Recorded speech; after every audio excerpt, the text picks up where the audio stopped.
ant Highline linijos buvo prerijos gatvėse, taip pat ten su to, pavyzdžiui, restoranu, tai yra pakrantės kažkokia, tai visur yra natūrali gamta ir jinai yra, šitas mūsų pavyzdys rodo, kad tai yra miško ekosistema, tai yra imituojama gamta, mano suvokimu, tai jos net nereikia gerinti, tai yra tobula, bet yra požiūris, kuris sako, kad yra pagerinimas, tai yra pridedama rūšių, kurių toje sistemoje nebūna, dėl to, kad būtų dekoratyvesnis čia sklypas prieš. Tai yra miškas ir tvora ir toliau tęsiasi erdvė. Tai galbūt nepasakosiu daugiau apie patį sodo dizainą, ką, tarkim, išdėstė kiti pranešėjai, Asta, kad kaip pats dizaino sodo susidėliojo, kodėl buvo keičiamas reljefas, pasirenkama 2 plokštumos ir padaroma viena šlapesnė vieta, tam, kad galėtume įrengti, nes miško ekosistemos augalai mėgsta drėgmę. Todėl mes sąmoningai suformavom reljefą ne nuo sklypo į periferijas, bet atvirkščiai į sklypo vidų.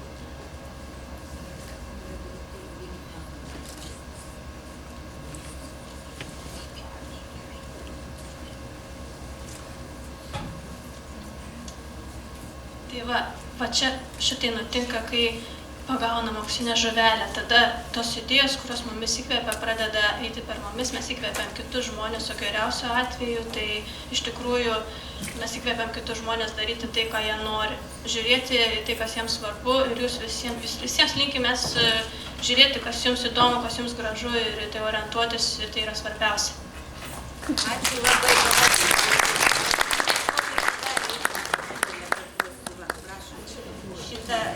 Dabar taip, mes neišvengiamai visur vėluojam, bet jau katastrofiškai. Aš dar noriu pasakyti, apačioje yra paruošti stalai puokštėm. Moteris laukia, susivežusios visas medžiagas. Diana, kišk atmintuką. Ir tikrai prašau neišsilakstyti, nes tikrai žmonės stengiasi. Pasidarykit puokštę namo parsinešti. Viskas tvarka.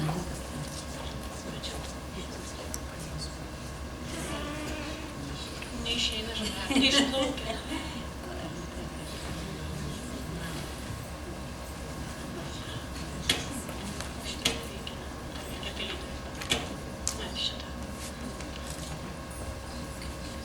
Taip, ten tokia pačioje šventinė nuotaika, nepraeikite pro šalį. O aš dar pasiūsiu, tada matau, kad čia pažymėjimus baigia išsirinkti, kad paskui nebūtų dar atskiro.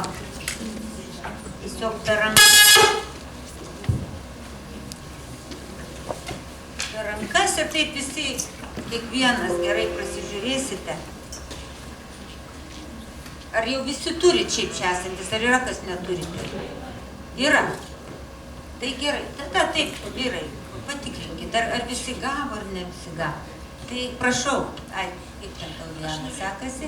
Diana Baravikaitė, dieve, net nepristačiau jau iš to laiko trūkumo. Tai yra mūsų irgi absolventė, kuri šiandieną norėtų mums papasakot, kaip mums tų petražolių užsiauginti namuose. Ir net nepasakosi, gerai tada, bet kodėl jas reikia auginti, kodėl tai yra sveika. Yra dėstytoja ir Klaipėdos lektorė. Taip, prašom, Diana. Ir kartu padėjo mūsų profesorius Algimantas Olšauskas, kuris kažkodėl liko, reiškia, parteryje. Gerai, prašom. Tai nėra visai tiesioginė mano sritis, mano sritis daugiau sudėtiniai augalai, aš į tą pusę labiau linkusi, bet noriu pasakyti, kodėl tie prieskoniniai ir vaistiniai augalai vis tiek mane domina, todėl kad, na, čia projektuotojai daugiau kalbėjo, kraštovaizdžio projektuotojai, o aš labiau mėgstu neprojektuoti, o prižiūrėti. Be prižiūrint augalus, be abejo, būna, sklinda įvairūs kvapai. Ir iš tikrųjų, jeigu paklaustumėt, kaip būtų galima iš, tarkim, sveikatinimo pusės, iš prieskonio pusės panaudoti tuos augalus, aš nelabai papasakočiau, bet kvapus galėčiau apibūdinti.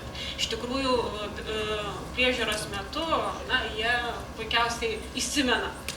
Tai mane labiau iš tikrųjų domina būtent augalų aromaterapija ir būtent tų prieskoninių vaistinių augalų dekoratyvinės savybės, o profesoriaus galėtumėt paklausti, o kaipgi jais sveikatintis, kurie turi tų sveikatinimo gerųjų savybių.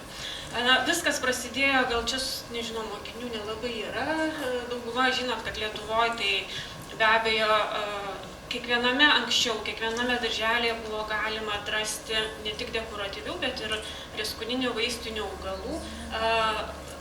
Žiniuonės, kaimo žiniuonės, juos rinkdavo laukuose ir nešdavosi būtent gydyti, o prosenelės, senelės, mamos išsikasdavo ir tiesiog pasipuošdavo savo darželį.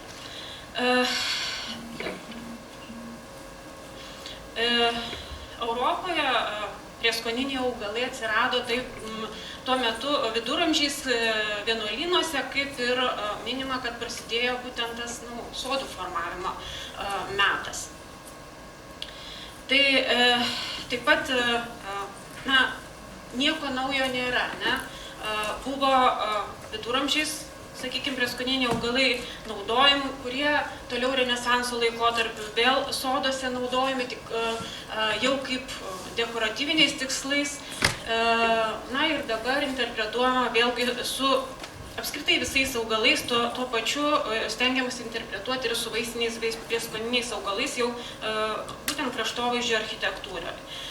Kas tie prieskoniniai ir vaistiniai augalai, kuo jie skiriasi nuo kitų? Paprasčiausiai jie turi eterinių aliejų, kurie turi gydomųjų savybių ir ne tik, sakykime, vartojant į vidų, bet ir tiesiog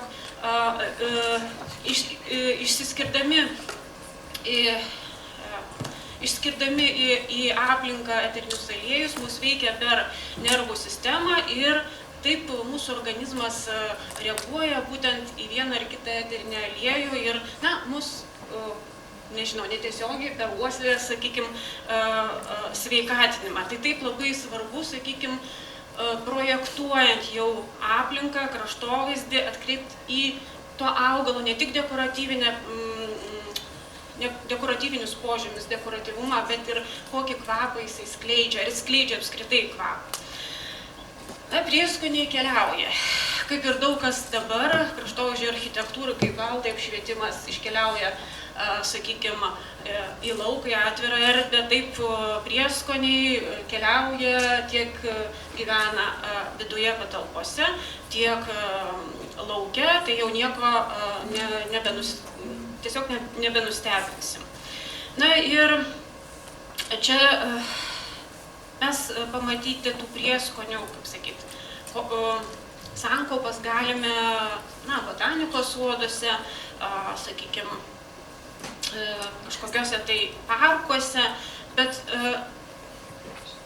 kol kas miestuose, taip miesto erdvėse, kas aktualiau jau kaimiškose erdvėse, tai mes galim, sakykime, jau tos prieskonių lysvės kažkokias pamatyti, bet kaip gėlynuose prieskoniai, tai mes dar nelabai, pas mus tą matome. Užsienyje taip galima pamatyti. Ir čia keletą pavyzdžių, kad iš tikrųjų tie prieskoniniai augalai yra dekoratyvūs ir vaistiniai, ir prieskoniniai. Pavyzdžiui, mėlynai žiedais agurklė, tai į maistą dedami lapai, bet puikiausiai, kai žydi, tai patraukia dėmesį. Nasturtės, jos žiedai, ir lapai, ir vaisiai yra valgomi, o tuo pačiu ir dekoratyvi. Šventagaršvė, drėgnų vietų augalas, bet iš tikrųjų Lietuvos augalas, iš tikrųjų įspūdingas augalas, aukštas, 1,5 metro, gal gali netgi užaugti ir daugiau, įspūdingas, kaip matot, violetinis stiebas. Tie patys migrai, kodėl jie negali želdynuose, gėlynuose būti naudojami, tas asparagai vadinami, arba šparagai. Ne? Mes juos valgom, bet jie gali būti dekoratyviniai ir jie iš tikrųjų dar yra vaistiniai. Na ir tai sakykime, pateikia ir kraštovaizdžio architektai savo kūrybiniuose darbuose. Ir vat, čia toks pavyzdys, sakykime, maistiniai augalai, ne, kopūstai, miesto želdynė, o kodėlgi negali būti ir vaistiniai prieskoniniai augalai, tuo labiau, kad iš tikrųjų spūdingų yra ir įdomių, monardos, tarkim, tokios naudojamos, bet kodėl gauromečio nepanaudota, arba vaistinis augalas, kardažolė, margainis, beje, irgi labai vertingas jos sėklos, bet iš tikrųjų jis ir dekoratyvus savo ir lapais, ir žiedais. Tai tiesiog pagrindinė mintis, kad kodėl jų daugiau negali būti. Čia pavyzdys ne vaistažolinių, o tiesiog žydinti pieva, kodėlgi negali būti juodgrūdė, ypač vienmetės gėlės, juodgrūdės, aguonos, čia su išlyga, ne. Būtent tose erdvėse pačios užsisėtų, dabar greitai nepasakysiu, bet yra dar vienmečių augalų, medetkos, kurios pačios susisėja ir tiesiog nušienavus, vėlgi jos kitais metais išauga ir tarp jų yra ir vaistinių, ir dekoratyvinių. Vaistinių, dekoratyvinių ir prieskoninių augalų. Na, čia jau tik tai nužydėjęs toks želdynas, bet pavyzdys buvo, kad, sakykime, ir prieskoniniai, vaistiniai augalai galėtų būti. Na, kaip pavyzdys, ožragė, gal nėra labai išvaizdi, bet iš tikrųjų, kaip foninis augalas galėtų būti, lofantas, dažnai auginamas, bet gaila, kad miestų želdynuose, būtent gyvenvietėse, viešose erdvėse to nėra. Sodybose be abejo randama. Minėjau, tikrasis margainis, įspūdingas augalas. Burnotis, vėlgi puikiausiai pats susisėja, tik tai nušienauti rudenį reikia, sugrėbti pavasarį vėl, sakykime, šiek tiek papurenu žemę. Na, įspūdingos irgi juodgrūdės, kaip foninis augalas kitom, sakykime, gėlėm arba kitiem maistiniam augalam. Vertikalus apželdinimas, labai populiaru ir didelė problema, kai reikia labai, yra mažos miestuose erdvės, ir